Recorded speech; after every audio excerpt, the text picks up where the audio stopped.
નમસ્કાર વિદ્યાર્થી મિત્રો, આજે આપણે આપણા પ્રથમ ચેપ્ટરના એક નવા એક્ઝામ્પલની વાત કરવાના છીએ, જેનું નામ છે એક્ઝામ્પલ 1.12. આની અંદર આપણને રકમમાં કંઈક એવું કહેલું છે કે એક વિદ્યુત ક્ષેત્ર ધન x માટે ધન x દિશામાં અને સમાન છે, તેમજ ઋણ x માટે તેટલા જ મૂલ્યનું સમાન અને ઋણ x દિશામાં છે. મતલબ શું છે કે એક વિદ્યુત ક્ષેત્ર ધન x અક્ષની દિશામાં કેવું છે, ધન છે, અને ઋણ x અક્ષની દિશામાં કેવું છે, ઋણ છે. બરોબર છે. ધન x અક્ષની દિશામાં કેવું છે, ધન, બરોબર, અને ઋણ x અક્ષની દિશામાં કેવું છે, ઋણ છે. x ગ્રેટર ધેન 0 માટે વિદ્યુત ક્ષેત્ર E સદિશ બરાબર 200 I કેરેટ ન્યૂટન પર કુલમ છે. એટલે કે x ગ્રેટર ધેન 0 એટલે કે આ તરફનું ઉગમ બિંદુથી કેન્દ્રથી આ તરફનું જે અંતર છે એ x ગ્રેટર ધેન 0 કહેવાશે. એના માટે જે વિદ્યુત ક્ષેત્ર છે એ આપણને આપેલું છે E સદિશ બરાબર કેટલું આપેલું છે, E સદિશ બરાબર 200 I કેરેટ ન્યૂટન પર કુલમ જેટલું આપેલું છે ધન x અક્ષની દિશા માટે. અને એના પછી એમ કહેલું છે કે x લેસ ધેન 0 આ તરફ આવશે, -10 સેન્ટીમીટર આ તરફ અંતર કેવું કહેવાય. તો એના માટેનું જે વિદ્યુત ક્ષેત્ર છે એ આપણને આપેલું છે E સદિશ બરાબર -200 I કેરેટ ન્યૂટન પર કુલમ. ઓકે, પરંતુ ઓલ ઓવર જો એવું હોય તો હું એમ કહી શકું કે વિદ્યુત ક્ષેત્ર ધન x અક્ષની દિશા માટે ધન છે 200 I કેરેટ ન્યૂટન પર કુલમ, અને ઋણ x અક્ષની દિશા માટે કેવું છે, -200 I કેરેટ ન્યૂટન પર કુલમ છે. પરંતુ જો વિદ્યુત ક્ષેત્રનું હું મૂલ્ય કહું તો મૂલ્ય તો કેટલું કહેવાશે, 200 ન્યૂટન પર કુલમ. બરોબર છે. ઓકે, હવે આગળ રકમ જોજો. આકૃતિમાં દર્શાવ્યા મુજબ 20 સેન્ટીમીટર લંબાઈ અને 5 સેન્ટીમીટર ત્રિજ્યાના નળાકારનું કેન્દ્ર ઉગમ બિંદુ પર અને અક્ષ x અક્ષની દિશામાં છે. અહીંયા જે નળાકાર છે, નળાકારની લંબાઈ આપણને કહેલી છે કેટલી છે, 20 સેન્ટીમીટર. બરોબર છે. અને એની જે ત્રિજ્યા છે એ આપણને આપેલી છે કેટલી છે, 5 સેન્ટીમીટર. ઓકે, ત્રિજ્યાનું નળાકારનું કેન્દ્ર ઉગમ બિંદુ પર અને અક્ષ x અક્ષની દિશામાં છે, જેથી એક સપાટી x બરાબર +10 સેન્ટીમીટર ઉગમ બિંદુથી, એક સપાટી +10 સેન્ટીમીટર અને બીજી x બરાબર -10 સેન્ટીમીટર અંતરે રહેલ છે. તો પહેલો ક્વેશ્ચન કે દરેક સપાટ બાજુઓમાંથી બહાર આવતું ફ્લક્સ કેટલું થશે. અહીંયા ત્રણ બાજુઓ થશે, 1, 2 અને ત્રીજી વક્ર સપાટી. આ ત્રણેય બાજુઓમાંથી પસાર થતું ફ્લક્સ શોધવાનું કહેલું છે. ફરીથી સાંભળજો ક્વેશ્ચન કે દરેક સપાટ બાજુઓની બહાર આવતું કુલ ફ્લક્સ કેટલું છે, નળાકારની વક્ર બાજુમાંથી બહાર આવતું ફ્લક્સ કેટલું છે, અને નળાકારની બહાર આવતું કુલ ફ્લક્સ કેટલું છે એ આપણે શોધવાનું છે. અને નળાકારની અંદર કુલ વિદ્યુતભાર કેટલો હશે એ પણ શોધવાનું છે. તો ક્વેશ્ચન આમ જોવા જઈએ તો સિમ્પલ થઈ જશે. અહીંયા ખાલી તમને કન્ફ્યુઝ કરવા માટે એમ કહેલું છે કે ધન x અક્ષની દિશામાં વિદ્યુત ક્ષેત્ર હોય તો કેવું, ધન 200 I કેરેટ ન્યૂટન પર કુલમ, અને ઋણ x અક્ષની દિશામાં હોય તો માઈનસ. પરંતુ આપણે એના મેગ્નિટ્યુડની જ વાત કરીશું, મૂલ્યની વાત કરીશું, એટલે તમારે એની અંદર પ્લસ માઈનસની ભૂલ પડશે નહીં. ઓકે, તો આપણે અહીંયા સૌપ્રથમ એની જે બે સપાટ બાજુઓ છે, એક સપાટી અને બીજી સપાટી, આ બંને સપાટી માટે ઉદ્ભવતું ફ્લક્સ શોધવાનું છે. બરોબર, સપાટીઓના નામ આપી દીધા, આપી ગયા. સપાટી નંબર 1 છે, આ સપાટી નંબર 2 છે, અને આ જે વક્ર સપાટી છે એ સપાટી નંબર 3. થિયરીમાં આપણે આનો યુઝ કરી ચૂક્યા છીએ.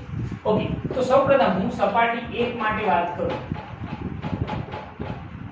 તો શું થાય, ઉદ્ભવતું ફ્લક્સ ∅1 બરાબર આપણે શું લખતા હતા ગાઉસના નિયમ પરથી, E સદિશ ઇન્ટુ શું આવશે, ds સદિશ. ઓકે, હવે જરા અહીંયા વિચારો, વિદ્યુત ક્ષેત્ર અને ક્ષેત્રફળ સદિશ વચ્ચેનો એંગલ. સૌપ્રથમ આપણે વાત કરીએ તો અહીંયા આગળ ક્ષેત્રફળ સદિશ કોઈ નાનકડો ખંડ હોય તો એ સપાટીને લંબ રૂપે એટલે આ દિશામાં આવશે. બરોબર છે, ds સદિશ. અને વિદ્યુત ક્ષેત્ર તો આપણને કહેલું છે કે ઋણ x અક્ષની દિશા માટે કઈ તરફ છે, ઋણ દિશામાં. એટલે વિદ્યુત ક્ષેત્રની દિશા સમજજો એક્ઝેક્ટ કે વિદ્યુત ક્ષેત્રની દિશા પણ આ દિશામાં જ વિચારવી પડશે, કારણ કે એને ચોખવટ કરેલી છે રકમની અંદર કે ધન x અક્ષની દિશામાં હોય એટલે કેટલું, +200 I કેરેટ એટલે આ દિશામાં, અને જો ઋણ x અક્ષની દિશામાં હોય તો વિદ્યુત ક્ષેત્ર આમ છે. ક્લિયર? ઓકે, હવે આ સપાટી 1 માટે ઉદ્ભવતું ફ્લક્સ ∅1 બરાબર સંકલનમાં E સદિશ * ds સદિશ, તો ફ્લક્સ ∅1 બરાબર સંકલનમાં E * ds cos θ. કહી શકશો અહીં કે વિદ્યુત ક્ષેત્ર અને ક્ષેત્રફળ સદિશ વચ્ચેનો ખૂણો કેટલો છે, તો તમે કહેશો θ બરાબર 0 ડિગ્રી છે. તો θ બરાબર 0 ડિગ્રી એપ્લાય કરીએ તો cos 0 ની કિંમત 1 થઈ જશે. તો ફ્લક્સ ∅1 બરાબર શું થઈ જશે, તો E * સંકલનમાં શું આવશે, ds. ઓકે, હવે આના ઉપરથી પ્રથમ સપાટી માટે ઉદ્ભવતું ફ્લક્સ ∅1 બરાબર E * ચલો આપણે આખી સપાટીનું ક્ષેત્રફળ કેવું હતું, કેટલું થઈ જાય સંકલન, એટલે આ જે પ્રથમ સપાટી છે એ પૂરેપૂરી સપાટીનું ક્ષેત્રફળ જે વર્તુળાકાર છે એટલા માટે એનું ક્ષેત્રફળ શું આવશે, πr². ક્લિયર? તો પ્રથમ સપાટી માટે ઉદ્ભવતું ફ્લક્સ ∅1 બરાબર E ની કિંમત કેટલી હતી, મેગ્નીટ્યુડ 200, π ની કિંમત 3.14 અને ત્રિજ્યા કેટલી છે, તો 5 સેન્ટીમીટર, મીટરમાં લખજો તો 5 × 10⁻² ઘાતનો શું આવશે, સ્ક્વેર. ઓકે, સાદું રૂપ આપશો એટલે તમને જવાબ મળશે 1.57 ન્યૂટન * મીટર સ્ક્વેર પર શું આવશે, કુલમ. બરોબર છે? તો અહીંયા શું કર્યું છે ફરીથી સમજજો. પહેલા તો રકમ બરોબર સમજજો કે વિદ્યુત ક્ષેત્ર ધન x અક્ષની દિશામાં હોય તો એની દિશા આમ, અને જો ઋણ x અક્ષની દિશામાં હોય તો વિદ્યુત ક્ષેત્ર આમ છે. બરોબર છે? આ વસ્તુ ધ્યાન રાખવાની. અને એના પછી ત્રણ સપાટી માટે આપણે ફ્લક્સ શોધવાનું છે. સૌપ્રથમ આ સપાટી, તો ક્ષેત્રફળ સદિશ આમ થશે, વિદ્યુત ક્ષેત્ર પણ આમ થશે. θ બરાબર એંગલ કેટલું, 0. ખાલી ગાઉસનો નિયમ.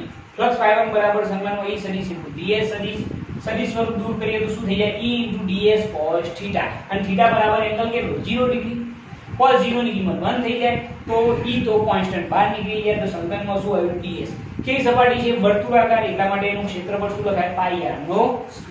કિંમત એપ્લાય કરો તમને જવાબ મળી જશે 1.57 ન્યૂટન * મીટર સ્ક્વેર પર શું આવશે, કુલમ. ઓકે, હવે એના ઉપરથી તમે સપાટી નંબર 2 માટે વિચારી શકશો, એકદમ સરળ થઈ જાય. જુઓ, ક્ષેત્રફળ સદિશ સપાટીને લંબ રૂપે આ દિશામાં ds સદિશ, બરોબર છે.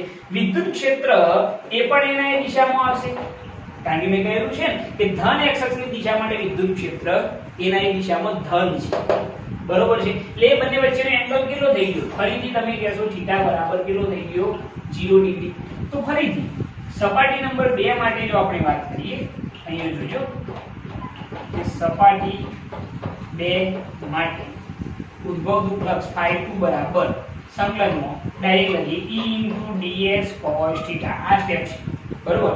θ બરાબર એંગલ ફરીથી કેટલો, 0 ડિગ્રી. cos 0 ની કિંમત 1, તો ફ્લક્સ ∅2 બરાબર E સંકલનમાં શું આવશે, ds. ચલો ds કેટલો થાય બોલો, સંકલન કરીએ તો ds બધા નાના ખંડોનો જો સરવાળો કરી દઈએ તો આખી સપાટીનું શું મળી જાય, ક્ષેત્રફળ. અને સપાટી કેવી છે, તો વર્તુળાકાર છે, એટલા માટે એનું ક્ષેત્રફળ શું થઈ જાય, πr², કારણ કે વર્તુળાકાર છે. તો E * શું આવશે, πr². ઓકે, ફરીથી કિંમત એપ્લાય કરો તો E બરાબર વિદ્યુત ક્ષેત્રનું મૂલ્ય 200, π ની કિંમત 3.14, ત્રિજ્યા હતી 5 સેન્ટીમીટર, એટલે 5 મીટરમાં કન્વર્ટ કરવાની, 5 × 10⁻² ઘાતનું શું આવશે, સ્ક્વેર. ફરીથી આનું સાદુરૂપ આપશો તો જવાબ આના જેટલો જ આવશે, જે આ સપાટી માટે આવ્યો તો એટલો ને એટલો કેટલો થઈ જશે, 1.57 ન્યૂટન * મીટર સ્ક્વેર પર શું આવશે, કુલમ. બરોબર છે? તો આ બીજી સપાટી પણ થઈ ગઈ. હવે રહી વાત ત્રીજી, જે આપણી વક્ર સપાટી છે, આ જે ઉપરની સપાટી છે. બરોબર? થિયરીમાં આ વસ્તુ હું બહુ સારી રીતે સમજાવી ચૂકેલો છું. ઓકે, તો આ ત્રીજી સપાટી માટે ક્ષેત્રફળ સદિશ ઉર્ધ્વ દિશામાં ds સદિશ આમ થઈ જશે. બરોબર છે? વિદ્યુત ક્ષેત્ર અહીંયા કઈ તરફ આવશે, તો એ આ દિશામાં આવશે. હવે તમે કહી શકશો કે બંને વચ્ચેનો એંગલ કેટલા ડિગ્રીનો થઈ જાય, 90 ડિગ્રી. તો એના માટે જો સપાટી નંબર 3 માટે હું વાત કરું, બરોબર છે, તો ઉદ્ભવતું ફ્લક્સ ∅ બરાબર સંકલનમાં E * ds cos θ. θ બરાબર કેટલા, 90 ડિગ્રી. cos 90 ની કિંમત 0 થઈ જાય તો ફ્લક્સ ∅3 બરાબર કેવું થઈ જશે, 0. ઓકે, તો ત્રણ સપાટીઓ થઈ ગઈ. પ્રથમ સપાટી, બીજી સપાટી અને આ ત્રીજી વક્ર સપાટી. હવે બીજો ક્વેશ્ચન એવો હતો કે આનું કુલ ફ્લક્સ શોધો. તો કુલ ફ્લક્સ કેટલું થાય જરા જોઈએ. તો કુલ ફ્લક્સ ∅ બરાબર શું થઈ જાય, ∅1 + ∅2 + ∅3. તો phi બરાબર phi1 કેટલા 1.57, phi2 પણ 1.57, phi3 કેટલા 0. તો કુલ ફ્લક્સ phi બરાબર કેટલું થઈ જશે સરવાળો કરશો તો 1.57 + 1.57 એક્ઝેક્ટ કેટલા હોય છે જરા ચેક કરજો. તો તમારે એક્ઝેક્ટ જવાબ કેટલો મળશે 3.14 ન્યૂટન ઇન્ટુ મીટર સ્ક્વેર પર શું આવશે કુલમ. તો આ થઈ ગયું આપણું કુલ ફ્લક્સ. ક્લિયર? તમારે ખાલી શું કરવાનું ત્રણ સપાટીનું ફ્લક્સ શોધી કાઢવાનું છે પછી એનો સરવાળો કરી દેવાનો છે. ઓકે, બીજો ક્વેશ્ચન હતો કે આ નળાકારની અંદર રહેલો કુલ વિદ્યુતભાર કેટલો હશે. હવે કુલ વિદ્યુતભાર શોધવા માટે આપણે આઈડિયા શું વિચારીશું? ગાઉસના નિયમ પરથી જો આપણે કેવું હોય આ જરા નોટ કરી દેજો. ગાઉસના નિયમ પરથી આપણે આ નળાકારની અંદર રહેલો વિદ્યુતભાર જો કેવો હોય તો વિદ્યુતભાર કેટલો થાય એ જરા જોજો. તો ગાઉસના નિયમ પરથી ગાઉસનો નિયમ યાદ છે ને? ફ્લક્સ phi બરાબર શોધવું ઘેરાયેલો વિદ્યુતભાર ભાગ્યા શું આવશે એપ્સિલોન નોટ. તો ઘેરાયેલો વિદ્યુતભાર q બરાબર કુલ ફ્લક્સ phi ઇન્ટુ શું આવશે એપ્સિલોન નોટ. ઓકે, તો ઘેરાયેલો વિદ્યુતભાર q બરાબર ચલો કુલ ફ્લક્સ તો તમે શોધી ચૂક્યા છો. ફ્લક્સ phi બરાબર કેટલું હતું 3.14 ગુણ્યા એપ્સિલોન નોટ ની કિંમત 8.85 ગુણ્યા 10 ની માઈનસ શું આવશે 12 ઘાત. ઓકે, તમે સાદુરૂપ આપશો તો તમને જવાબ મળશે આનો લગભગ 27.80 ગુણ્યા 10 ની માઈનસ 12 ઘાત કુલમ જેટલો મળશે. ઓકે, આનું સાદુરૂપ આપજો એટલે ખ્યાલ આવી જશે. તો આ જવાબ થઈ ગયો. આનું થોડું હજી સાદુરૂપ આપીએ તો 2.78 બરોબર છે. 2.78 ગુણ્યા 10 ની માઈનસ 11 ઘાત કુલમ પણ તમે કહી શકો છો. તો આ જે વિદ્યુતભાર છે એ નળાકારની અંદર રહેલો વિદ્યુતભાર કહી શકાય છે. બરોબર? તો આ રીતે આ ક્વેશ્ચનનો જવાબ તમે ઈઝીલી આપી શકો છો. આઈડિયા બહુ સિમ્પલ છે. તમારે રકમને ખાસ સમજવી પડશે કે વિદ્યુત ક્ષેત્ર ધન x અક્ષની દિશામાં હોય તો એની દિશા ઋણ x અક્ષની દિશામાં એને ઋણ બતાવ્યું છે, મતલબ કે એની દિશા વિરુદ્ધ થઈ જશે. બરોબર છે? એ થોડુંક તમારે ધ્યાન રાખવાનું રહેશે. બાકી દાખલાની અંદર કર્યું છે નહીં. ઓકે, જો તમને અમારી આ ચેનલ પસંદ આવતી હોય તો અમારી આ ચેનલને લાઈક કરો, શેર કરો, સબસ્ક્રાઇબ કરો અને બેલ આઇકન ચાલુ કરો જેથી અમારા આવનારા વિડીયો તમને મળતા રહે. જય હિન્દ.